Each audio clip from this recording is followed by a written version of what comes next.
Hello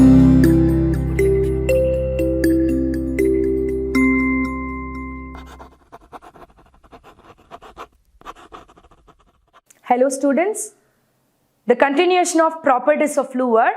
In this, we are going to learn about streamline flow and the different flow of liquid, Bernoulli's principle, all those things elaborately we are going to learn, students. Let us see the streamline flow. The streamline flow, which is nothing but when a liquid flows such that each particle of the liquid which passing a given point, which moving along the same path and the same velocity as its predecessor. That type of flow we can call it as a streamlined flow or steady flow, right? The streamlined flow maybe we can say defined as the path, the tangent to which at any point which gives the direction of the flow of liquid at the point. Right, A, we are giving that velocity of A. That is the tangent path. Right. So, in this diagram, see this first diagram. In this diagram, this ABCD, which we are showing that, it is a streamlined one. See, every successive particle which passes through point A with the velocity of VA. Point B with the velocity of VB. Point C with the velocity of VC. Point D with the velocity of VD. So, as per the statement, it is proving that the path, the given point which moves along the same path and the same velocity. Right. So, every successive particle which passes through it. Right.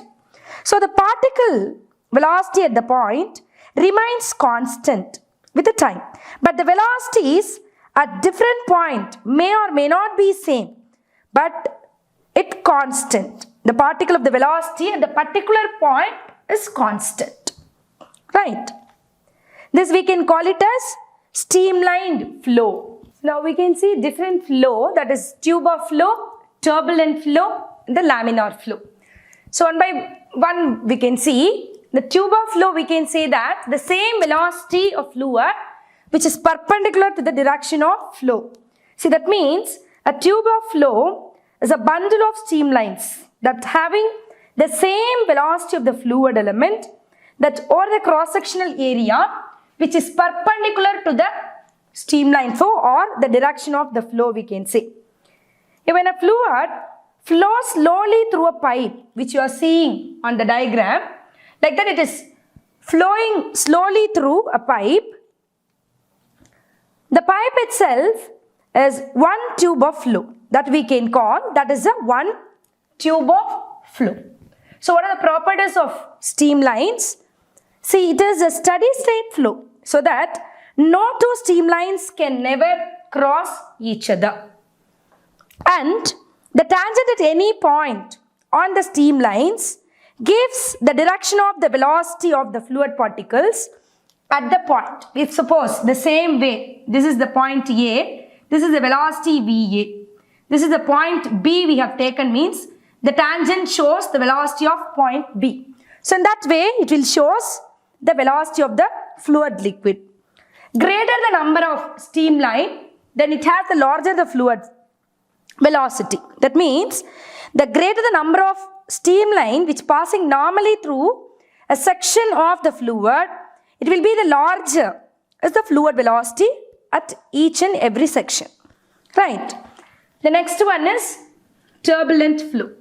See, this turbulent flow, we can say that the velocity, it will exceeding the limiting value. It will not be like the tubular flow or like a streamlined flow, steady flow. It will not be a steady flow. It will limiting the value is a critical velocity. It will exceed the critical velocity. That means then after it suppose reaches the critical velocity means the liquid path or the flow will be a zigzag. Right. So it will attain a zigzag path. When it attain a zigzag path, the path of the velocity of the liquid particle changes continuously. Right. It will be haphazard. It will not be like a regular manner. It is a haphazard manner. Right? So this path, we can say that turbulent flow. So it is accompanied by the random or irregular local circular currents of velocity. Right? And see this is the jet of air striking a flat plate, that is plane perpendicular is a class of turbulent flow. What is laminar flow? See, the laminar flow of the liquid in the form of layers which is sliding past one another without getting any mix. It will not get any mixed with each other. So it is a steady flow. We can say it is a steady flow, or we can say it is a flow of liquid in the form of layers sliding past one another. It will not get mixed. So this type of flow we can call it as a laminar flow. So the surface which obtaining by joining the heads of the velocity, the particle in a section of fluid, which we can call it as velocity profile. So velocity profile, right? So these are the different types of flow which we are seeing. Now critical velocity. So the critical velocity, which means limiting value of its velocity of flow up to which the flow is streamlined and above which the flow becomes turbulent.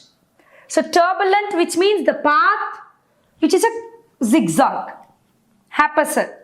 So that is the limiting, that is the critical velocity. Vc, which is equal to k into eta by rho d.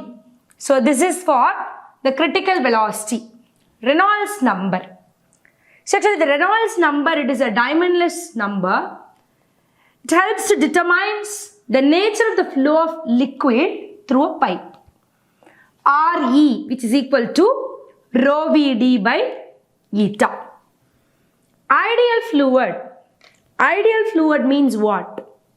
An ideal fluid is one which it is a non-viscous, incompressible, and the flow is steady, and it is an irrotational one. We are going to see next about the ideal flow of Bernoulli's theorem, how it is used. So you must know about, this is the key point for the Bernoulli's theorem. Ideal fluid, which is nothing but it is a non-viscous, incompressible, and the flow is very steady state and irrotational one. Got it, children? Bernoulli's principle statement: the sum of pressure energy, kinetic energy and potential energy per unit volume of an incompressible non-viscous fluid in a streamlined flow, streamlined and irrotational flow remains constant.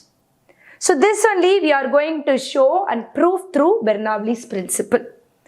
That is, the mathematical relation says P, that is the pressure energy, plus kinetic energy half rho V square plus potential energy rho GH, which is equal to constant. See the diagram, children. You can consider non-viscous. The liquid should be, the condition of the liquid should be ideal, right? Ideal flow. Ideal flow means what?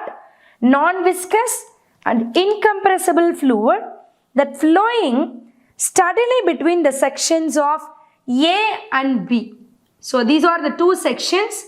The ideal fluid which is flowing through these sections.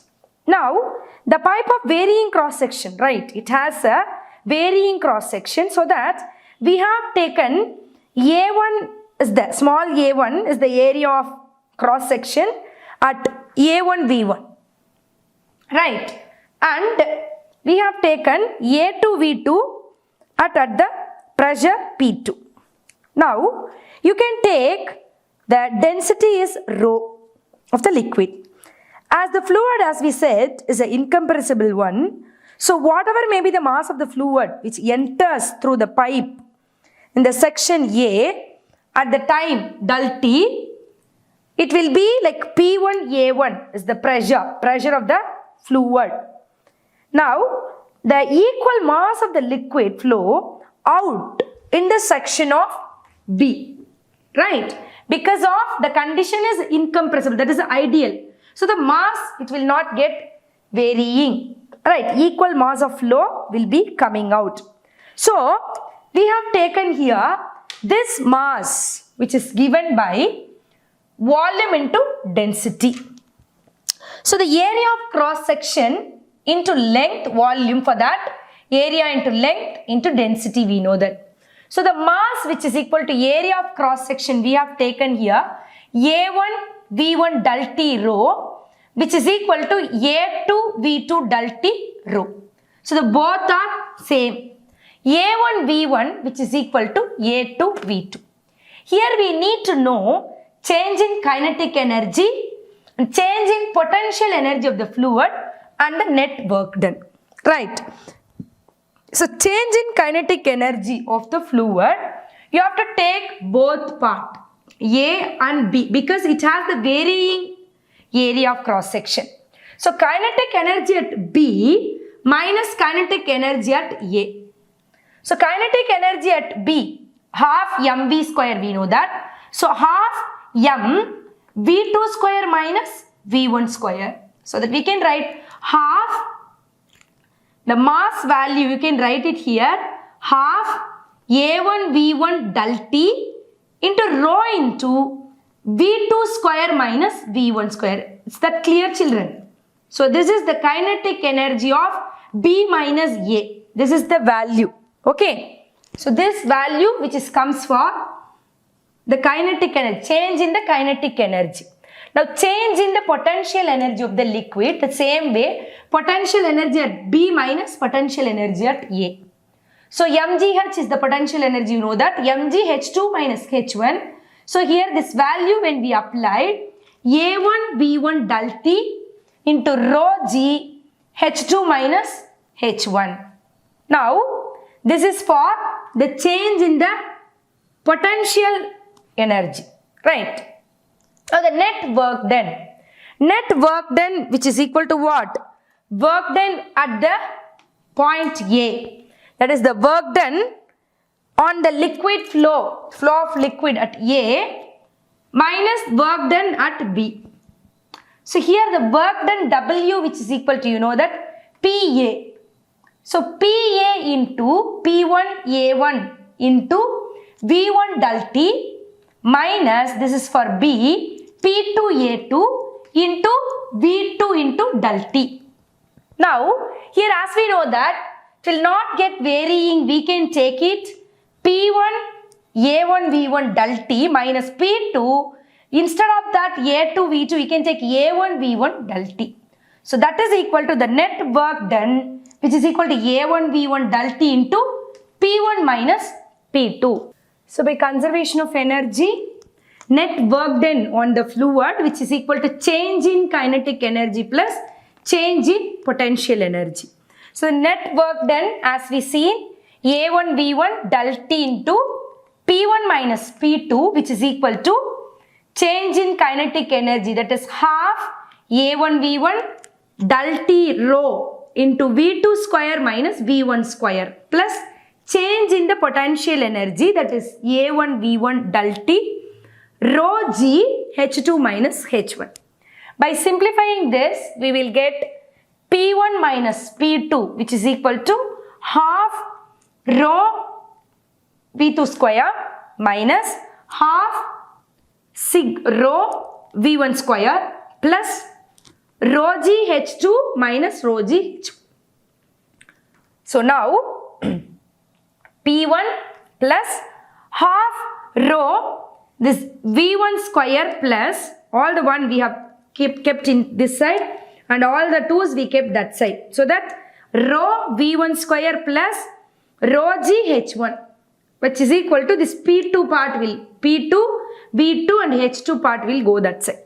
Now we, as per the Bernoulli's principle, we derive P plus half rho V square plus rho g H which is equal to constant. So the sum of pressure energy, kinetic energy and the potential energy per unit volume of an incompressible non-viscous fluid is in a streamlined irrotational flow remain constant along a streamlined flow.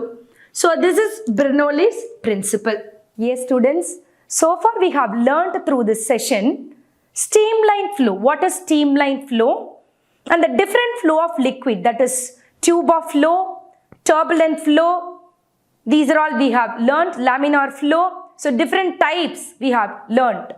And the next one, Bernoulli's principle. The Bernoulli's principle, what are all it required, that is the ideal flow, what is critical velocity. So these are all the things elaborately, the derivation part we have learnt. So hope you people understood. Thank you students.